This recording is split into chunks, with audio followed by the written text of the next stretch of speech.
All right, some more reaction to the Pete Hegseth triumph today. Joining us now, House members Byron Donalds of Florida, Claudia Tenney of New York. Welcome back, both of you. Very good, dear friends.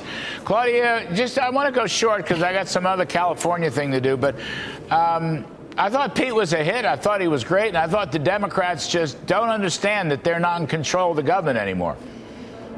Yeah, I thought he was great. I didn't see all of it because I was in a Ways and Means meeting, but it looked really good. He was very poised. He answered the questions fairly. They were just trying to attack him personally.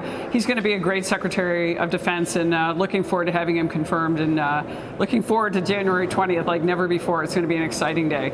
I shouldn't do this, but I will. Claudia, you said you're in a Ways and Means committee. Did you cut did you cut taxes today? Did you cut our taxes today? Please. We are trying. We're trying to get the Tax Cuts and Jobs Act renewed, of course. That's what we're doing. We're fighting the Democrats on that, too. There we go. Byron, good to see you, sir. Happy New Year. Happy New Year, both of you. Happy New Year. Byron, just on this point, I mean, I thought Hegseth was brilliant. I mean, his knowledge of the job, his knowledge of soldiering, his knowledge of combat warfare was incredible. But I thought the Democrats, they don't understand that they're not controlling the government anymore. They don't have the White House. They don't have the House, Senate. They don't have the House. They don't have the policy. It's like they were at war with Hegseth and, not China or Russia, for example.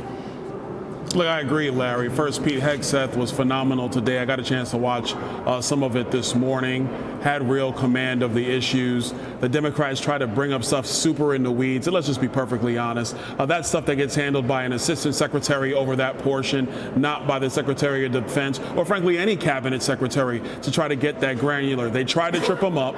They couldn't do it. Pete Hegseth is going to bring vision, resolve, and actually help us increase recruitment at the Department of Defense for all of our armed forces, which is what we critically need. So he's going to do great. I don't see any reason why he doesn't get confirmed at this point.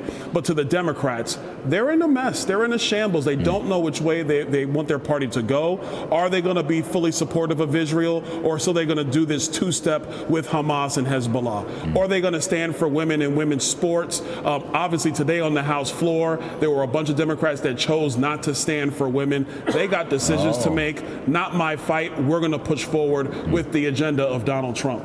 Oh, great stuff.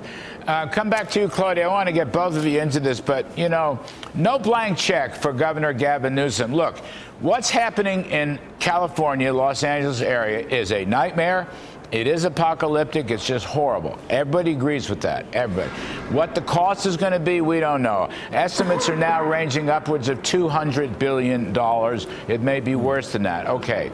The federal government has always tried to be humane. But here's my point.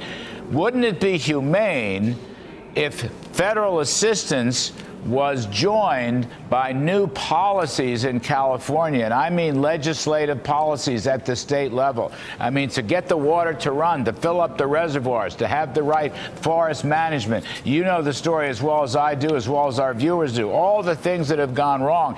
Instead of just giving money away, shouldn't we insist on some changes in the policies of California? Start with you, Claudia.